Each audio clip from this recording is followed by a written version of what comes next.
नमस्कार, आप सभी का स्वागत है।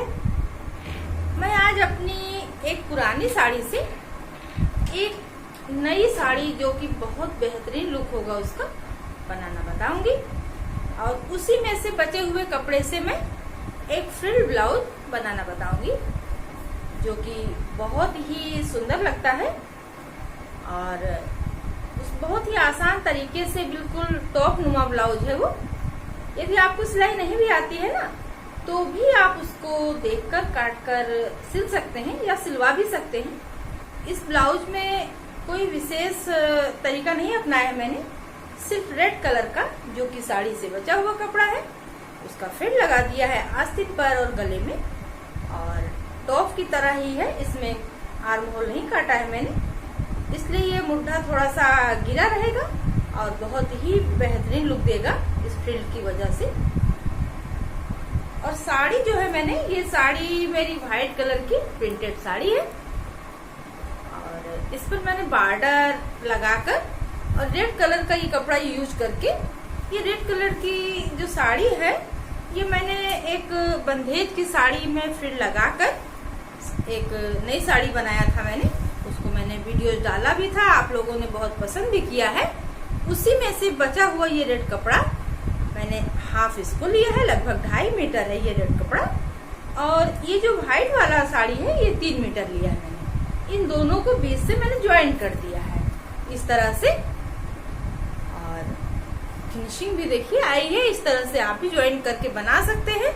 और ये जो लेसेस मैंने लगाई हैं देखिए, ये गोल्डन लेस है चौड़ी वाली और ये जो ब्लू कलर की पट्टी लगाई है मेरे पास बची हुई पड़ी थी और ये पतली लेस गोल्डन कलर की मैंने परचेज किया है। इन तीनों को मिला करके मैंने पट्टी बनाई पहले और ये गोल्डन कलर की ये मोती वाली लेस देख रहे हैं आप, ये बहुत पतली थी, इससे मैंने हाथ से सुई धागे की मदद से अटैच किया है क्योंकि ये इसमें मशीन नहीं चल पा रही थी। देखिए इतना करने से कितना बेहतरीन लुक आया है इस बॉर्डर का।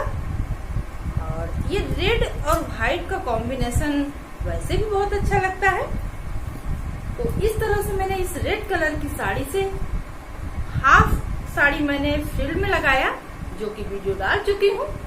मैं डिस्क्रिप्शन बॉक्स में लिंक डाल दूंगी, उसे आप देखिएगा और एंड स्क्रीन में भी डालूंगी मैं। तो इस साड़ी से मैंने 2 साड़ियां बनाई, एक में फ्रिल लगाई है और एक हाफ हाफ बना ली है, इसमें इस लेसेस का यूज कर लिया है और ये व्हाइट साड़ी। तो और अब मैं ब्लाउज बनाना आप लोगों को बताऊंगी, उसकी कटिंग स्टिचिंग बताती हूँ मैं। तो चलते हैं बनाते हैं हम ब्लाउज। हमारे पास साड़ी के पल्लू का इतना बड़ा पीस है, इसमें हम आगे और पीछे का दोनों पल्ला निकालेंगे।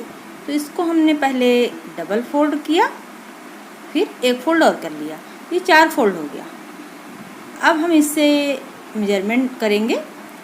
तो हमारा 34 साइज का ब्लाउज है, तो 34 का चौथा भाग हमने किया तो 8.5 हुआ। 8.5 में हमने 2 इंच ऐड किया तो 10.5 हो गया। और ये पीस लगभग 10.5 यहाँ आ रहा है, तो आधा इंच थोड़ा बड़ा है। 10.5 इंच यहाँ आ रहा है तो थोड़ा आधा इंच ही बड़ा है, तो हम इसे कट नहीं करेंगे, इसे भी हम मार्जिन में ले लेंगे। अब हमारा शोल्डर का नाप है 14 इंच, तो 14 का आधा हम लेंगे 7 इंच, तो 7 इंच हम शोल्डर ले लेंगे। यदि हमें गला डीप रखना हो तो हम शोल्डर को आधा इंच कम कर देते हैं, जैसे 7 है तो 6.5 ही करेंगे। तो मुझे बहुत डीप नहीं रखना है तो मैंने 7 इंच रख लिया है। आर्म होल आधा इंच कम कर देते हैं, 6.5 इंच ही रखेंगे इधर। अब हम यहाँ से 3 इंच गला ले लेंगे और गले की लंबाई हम 6 इंच लेंगे क्योंकि आगे का गला हमें डीप नहीं रखना है, तो हम 6 इंच लेंगे। अब यहाँ से हम गले की गोलाई ले लेंगे, 1 इंच इस कॉर्नर से ऐसे निशान लगा लेंगे तो गोलाई हमारी अच्छी आ जाती है। इस तरह से इस कॉर्नर पर हमने जो निशान लगाया उसी के सहारे से गोलाई ले लिया हमने। अब हम कमर की साइज 9.5 रखेंगे, ऊपर हमने 10.5 रखा तो 1 इंच कम कर लेंगे और आर्म होल के कॉर्नर से हम पूरा निशान मिला देंगे। इस तरह से तिरछा कमर तक निशान मिला दिया हमने। अब हम आर्म होल की तरफ आधा इंच नीचे गिराकर ऐसे तिरछा निशान लगा देंगे कंधे पर, और इसी पर अब हम कटिंग कर देते हैं। कटिंग करते समय हमें बहुत सावधानी से कट करना है कि किस निशान को हमें कट करना है, किसे नहीं करना है, इस चीज़ का ध्यान रखना होता है। इसमें मैं आर्म होल कट नहीं करूँगी, केवल समझने के लिए मैं निशान लगाया है, क्योंकि इसमें मेरे पास आस्तीन के लिए कपड़ा नहीं है इसमें, तो इससे मैं टाप नुमा ब्लाउज बनाऊँगी। जो आर्म होल का कपड़ा हम कट करते वही कपड़ा इसमें जो लगा है, यही थोड़ी सी आस्तीन स्लीवलेस से थोड़ी सी बड़ी रहेगी। ये बहुत ही आसानी से बहुत सुंदर तरीके से ब्लाउज बन जाता है, बिल्कुल टॉप की तरह। इस तरह से दोनों पार्ट हमारे कट गए। अब हम एक पार्ट को अलग रख लेते हैं और एक पार्ट को हम, जो कि हमारा पीछे का पार्ट होगा, इसमें हम गले की लंबाई थोड़ी सी बढ़ा देंगे। क्योंकि गले की लंबाई हम थोड़ी सी डीप रखेंगे, यहाँ 9 इंच कर देते हैं हम।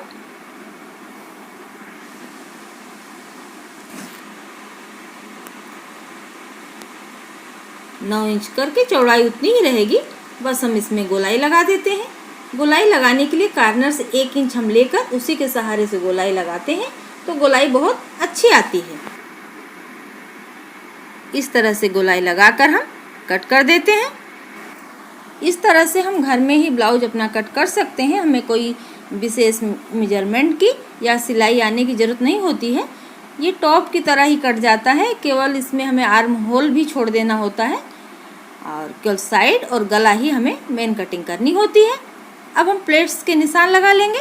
गले के सेंटर से 3 इंच इस तरफ और 3 इंच इस तरफ हम निशान लगा लेंगे, यहीं से हमारी प्लेट्स लगेगी। अब हम 6 इंच की ऐसे लाइन बना लेते हैं और यहीं से हम प्लेट पतली सी डालेंगे और ऊपर से हम लेंगे 11 इंच, इधर भी 11 इंच, और ये 11 इंच की जो हमने लाइन खींची है इसी पर प्लेट डालेंगे और नीचे से ये चौड़ाई 3.5 इंच, 3.5 इंच इधर और 3.5 इंच इधर, और यहाँ से नीचे तक हम अब ऐसे लाइन बना लेंगे। लगभग 1 इंच की प्लेट हम बनाएंगे इस तरह से, ये 1 इंच आ जाएगा। इसी तरह से हम इधर भी लाइन बना लेंगे।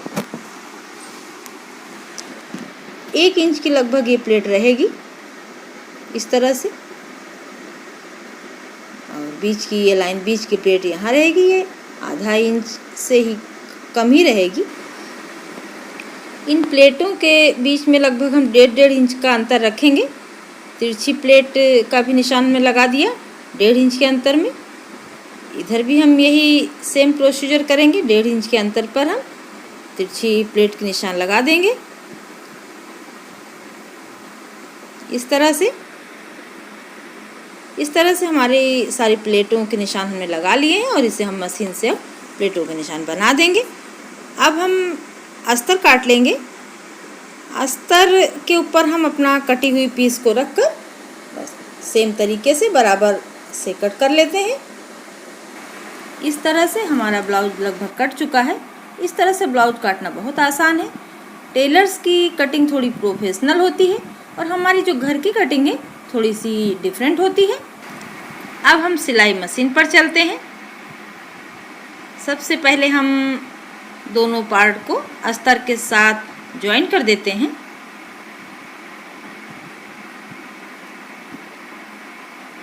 अभी मैंने पीछे के पार्ट को अलग नहीं किया है। इसको मैं पीछे के पार्ट को डोरी लगाकर, डोरी की स्ट्रिप लगाकर डिजाइन थोड़ी सी बनाऊंगी, तो उसके लिए मुझे पीछे के पार्ट को बीच से कट करना रहेगा।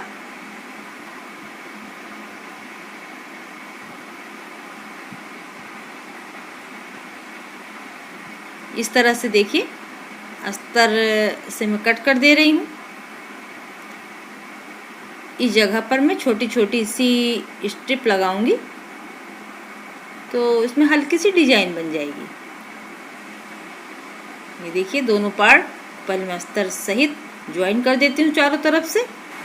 मशीन पर सिलने का प्रोसीजर सेम होता है, इसलिए मैं पूरी वीडियो नहीं दिखाऊंगी क्योंकि वीडियो भी बहुत लंबी हो जाती है। इस तरह से मैंने सिलाई लगा ली है, अस्तर और कपड़े को ज्वाइन कर लिया है। ये देखिए आगे वाले पार्ट को भी ज्वाइन कर लिया अस्तर के साथ। अब हम दोनों पार्ट की कंधी को ज्वाइन कर देते हैं।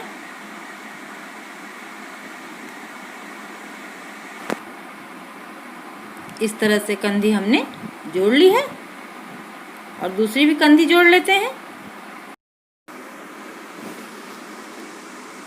दूसरी कंधी भी जुड़ चुकी है। अब हम गले में यहाँ से पूरे में किनारे तक देखिए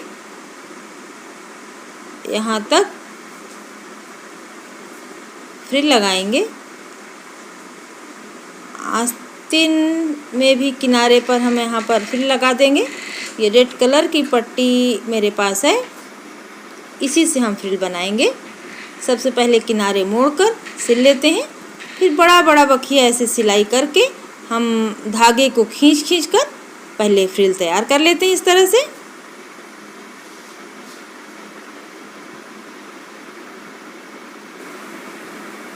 देखिए इस तरह से फ्रिल हमारी बन गई है। अब हम कपड़े को इस तरह से रखकर आस्तीन पर लगाकर सिलाई कर देते हैं। इस तरह से हम सेट करते जाएंगे और सिलाई लगाते जाएंगे। इस तरह से फ्रिल बना लेने से फ्रिल हमारी जल्दी आसानी से लग जाती है।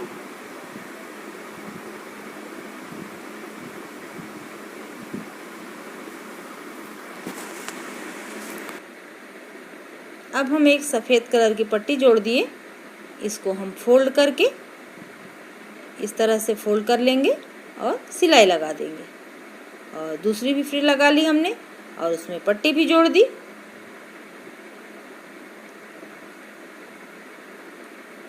गले में भी हमने यही किया, ऐसे पट्टी जोड़ दिया। इस पट्टी को हम इस तरह से फोल्ड करके सिलाई या तुरपाई लगा देंगे।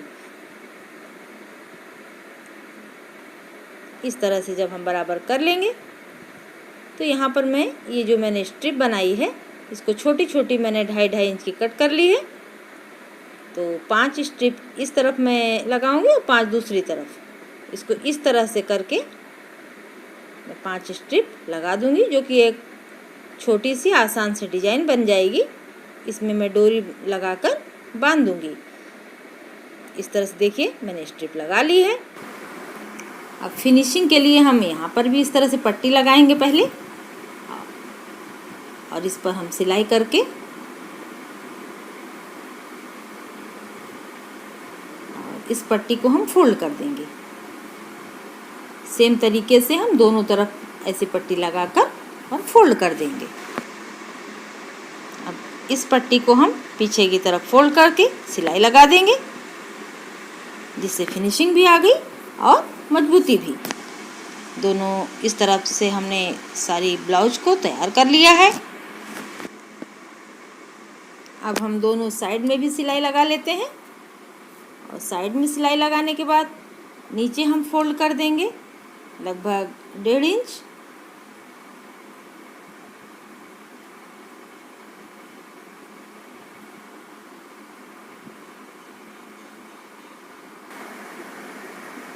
ये सिलाई लगाने के बाद हम नीचे भी फोल्ड कर लेते हैं और फिर ब्लाउज हमारा रेडी हो जाएगा। देखिए ब्लाउज बनकर रेडी हो गया है। आस्तीन पर, गले पर फ्रिल लगाने से और ये डोरी लगाने से, इस तरह से जो मैंने छोटी छोटी स्ट्रिप लगाकर बनाई है, ये कितनी सुंदर लग रही है। ये बहुत ही आसान तरीके से और बहुत सुंदर बन जाता है इस तरह से टापनुमा ब्लाउज। यदि आपको इस तरीके से ब्लाउज बनाना पसंद आए तो प्लीज़ लाइक करिए, सब्सक्राइब करिए, ज़्यादा से ज़्यादा शेयर